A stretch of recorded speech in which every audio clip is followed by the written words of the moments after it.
In this video, I'll show you how to send safely payments to your suppliers in China or India without being scammed and have leverage on them in case something bad happens. We'll also cover on how much down payment you need to put and how to have payment terms with your suppliers so you can have better cash flow and launch more and more products. Let's start.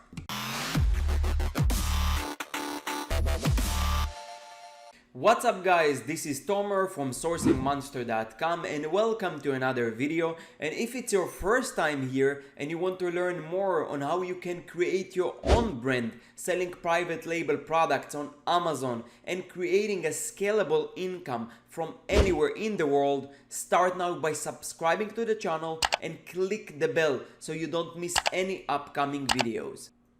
Okay, so the first topic would be on how to pay suppliers. Okay, this is the most important topic, and that's why you came and clicked on this video, so you can see what are the options to pay your suppliers. I will only talk about methods that are working for me and that I tried, and obviously you can listen to me and choose whatever works for you.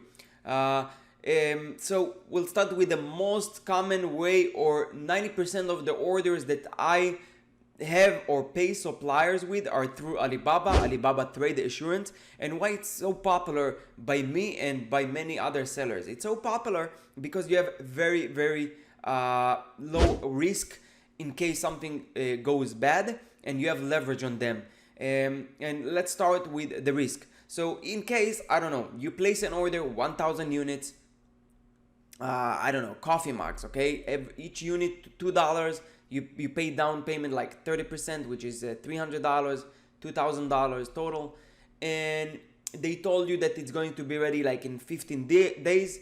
And then 50 days passed, you talk with them and they are BSing you. They are telling you, the order is going to be ready tomorrow. Tomorrow you come back to them and they are giving you the same answer. Tomorrow. After a week, you sense that something is wrong here. If they keep telling you a day after day that it's going to be ready tomorrow, these people might be scammers. I never had any issue like that with scammers that they keep telling me or keep promising me something and they are not doing it. In China, in India I had, and I will explain and share my experience there and how I was able to pay with PayPal and have the same kind of protection and got my money back. But with trade insurance, so what happened if they keep telling you and they are postponing the deadline, you can actually contact Alibaba Trade Insurance and tell them, look, the agreement was that this supplier will provide the goods or will finish production in 14 days. It's already 30 days.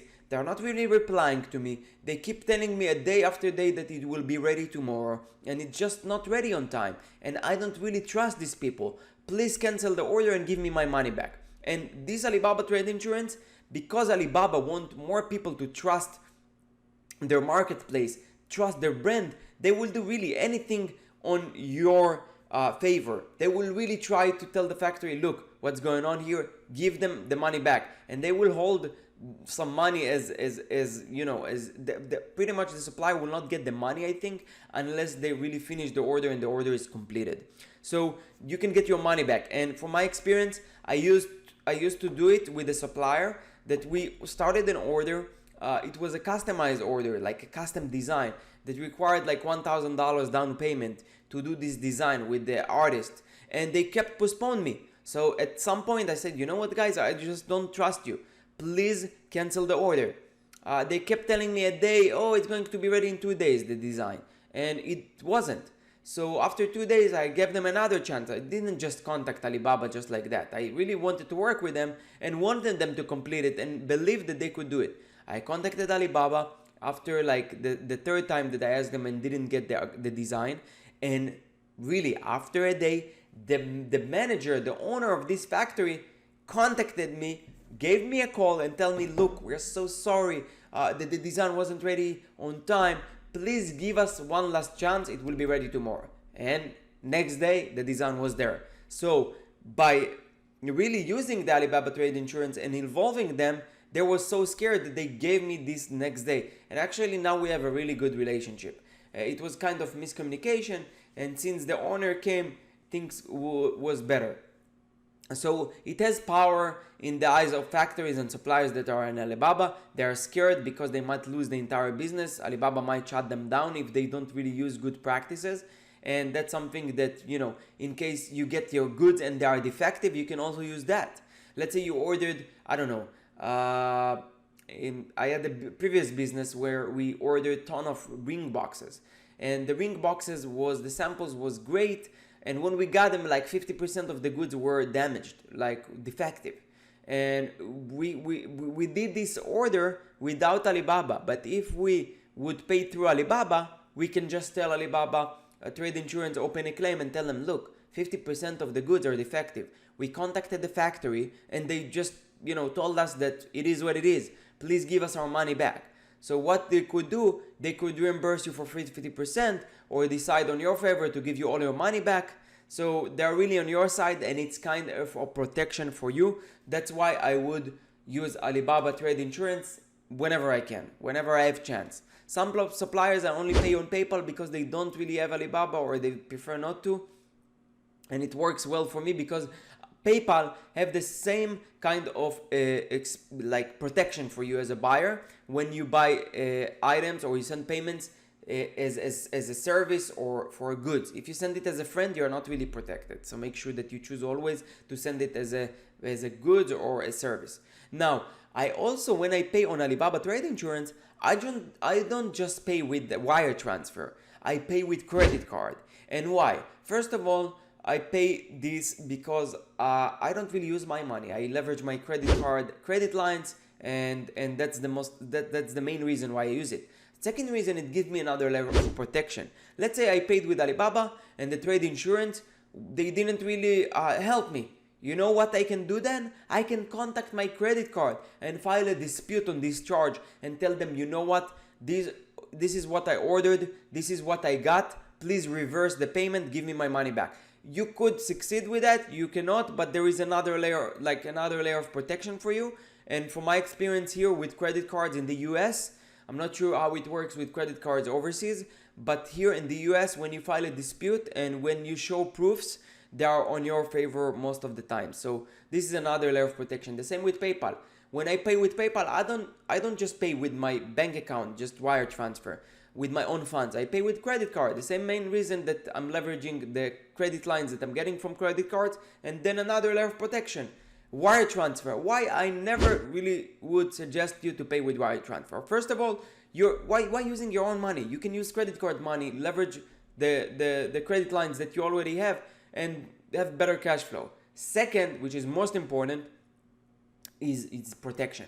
Once you actually wire the money, there is no way for you to get it back. No way in the world. You have no leverage on them. So when you pay on Alibaba, you have leverage. When you pay with PayPal, you have leverage. In case something wrong, you can tell them, you know what, I'm going to contact PayPal, I'm going to contact Alibaba, and then you have leverage on them. When you pay wire transfer, you can scream to the moon and no one really would. You have nothing to do in case they don't really want to help you. Okay, Escrow. So Escrow, I never really paid suppliers with Escrow. I did some Escrow transaction before, but this is really a process that will slow down. It's a middleman here, so I wouldn't recommend it. I would really use these three options, wire transfer, like these two options for sure. How much to pay down payment for your order? So normally some suppliers, when you place an order, sometimes they will do 100% down. And they really try for beginners it might work. But when I place order and I see that, I tell them, no, please change it.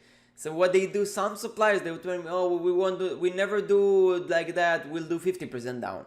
But no, you can even get them to do 10%. I like to do it 20 or 30% because if I do it like 10%, when the time comes to pay the remaining balance, usually when the order is ready, I don't want to pay like 90%. It's a lot of money. So I like to divide it, pay like 20 or 30% down, and then when the order is ready, I pay the rest. Some factories will allow you to have payment terms. Now, payment terms, from my experience, it's not something that you could get from the beginning because they have to really trust you. Imagine that the factory sends you the goods without getting the payment in full. In order to have them risk themselves like that, they really need to trust you. And trust comes with time. The more orders that you will make with them, the more trust and relationship that you build with them, they will more likely to give you payment terms. And when you really come and ask them for payment terms, you really have to show them this or present it in a way that will be a win-win for both sides. So for your side, it's a win because you can really leverage cash flow, not using your own money, and really pay them after you get the money from Amazon. And normally it will not be like that, but that's the win for you. The win for them, on or how you can display the win for them, is that you will order more. So you tell them, look, I'm asking you for something. I think it is something that will be beneficial for both sides. I want from you payment terms, but you need to understand that if you give me payment terms, that means that I will order more from you. I will have more money. I can use this payment term as a leverage to grow my business and order more goods from you. And once you actually show them data, make sure that you come with graphs and numbers and predictions, and you show that you're serious when you're asking them for payment terms. This will do wonders, because if you don't come prepared, you just ask them, hey, give me payment terms, I will order more. This is very vague, very general. They will not take you seriously. But if you come with graphs, with predictions, and you tell them, look, in the last 6 months, I ordered 10,000 units. But if you give me payment terms, I will order 15,000 units. So yeah, you have more risk, but you know me by now. You know who I am. And I think that we build already a trust. And if you give me the payment terms, for you, it's going to be beneficial because I'm going to order 50% more. Okay. Now, when you ask them for payment terms, always start high. Start with 90 days after the shipping. Or then if they tell you no, tell them 60 days, and then 30, and then 15. Everything that you get is a bonus. Okay. So you have nothing to lose here. Worst case scenario, you stay with the same payment terms and you pay 30% down and 70% when the order is ready. Okay. So you have nothing to lose. It's really something that you should try. Worst case scenario, again, you stay with the same terms. So hope this video made everything clear to you, whether you are a beginner that want to know how you pay suppliers in China or India. Oh, actually something that I forgot to mention. I said in the video that I will explain about the situation where I had problem with Indian supplier and what I did, okay? So nothing against Indian people or India in general. I just think that they are like a couple of years behind China in customer service and in infrastructures. They just really like really far behind China. When you deal with Chinese suppliers, they know already how to make boxes, how to really what is freight forwarders. They know everything. You don't have to explain. When you deal with Indian suppliers, most of them, I'm sure that there are Indian suppliers that are very professional, but the majority of them, they are not really used to work with Amazon customers or Amazon sellers, and like everything is just very, very hard. Also, I found that the Indian culture, they don't really keep their word. They tell you one thing, and for them it's a recommendation. It's not really like, you know, a mutual word between businessmen here in the US. A word is a word. It's a commitment. And I feel that they tell you, oh, it's going to be ready in 2 days. You talk with them after 2 days, it's going to be next week. They are not really responsive. Communication is bad. And to be honest, I will not deal with the India or Indian suppliers in the next few years. Why do I need this headache, you know? And so I had the suppliers that we placed the order, we put 750 down payment. We started the order. They kept telling us like a week, 30 days, 40, like it was 2 months that they gave them to prepare the order. At some point I lost really faith in them and I told them, cancel the order. I'm not gonna really continue with that. Even if it means that I'm going to lose the down payment, I don't want to work with people the long term like that. And I think it was a good decision. And so what I did, I contacted PayPal and opened the claim. And when I opened the claim, like they really like asked me for details. I sent them communication that I had with them on WhatsApp. I sent them all evidence that I have showing that they are not really replying. They keep postponing me and keep telling me lies. And like after a week, I got a message that the case was like decided on my favor and I got my money back. So it is working. You see, whenever you have issues when you pay with Alibaba Trade Insurance or PayPal, you're protected. And let me show you on Alibaba what is the PayPal, what is the trade insurance, okay? So let's say you go to this item, okay? And then they have, it's a gold supplier here. You see, you have this trade insurance, protect your Alibaba.com orders, okay? So you can you must see this before you place the order, and you're kind of protected. Okay, so hope you learned some new things. If you're a beginner, or even if you're advanced on how to get payment terms and how much down payment to put, let me know. If you have any questions or anything down below in the comments. Please like this video if you enjoyed it, and subscribe to the channel if you didn't subscribe already, so you can see more videos like that. Thank you, and I'll see you in the next video.